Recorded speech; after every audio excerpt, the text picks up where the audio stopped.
এই কালো হাঁসের ছানাটি আর এই মুরগি বাচ্চাটি হলো সব থেকে ভালো বন্ধু। তারা যখন গাছের গোড়ায় বসে সময় কাটাচ্ছিল তখন তারা দুটি ব্যাঙকে খেলা করতে দেখে। তাই কালো হাঁসটি বলে চলো আমরাও খেলি। আর খেলতে খেলতে হঠাৎই মুরগির ছানাটি জলে পড়ে যায়।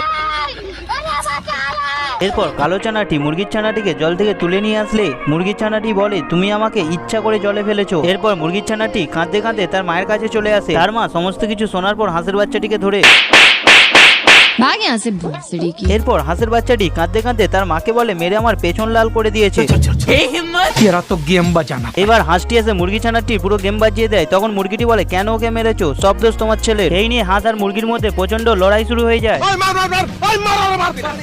খুব শীঘ্রই ওখানে মুরগির স্বামী মোরগ চলে আসে আর দুজনের মধ্যে ঝামেলা থামিয়ে দেয়। এবার হাঁসটি মোরগকে একটি চড় মেরে ওখান থেকে চলে যেতে থাকে।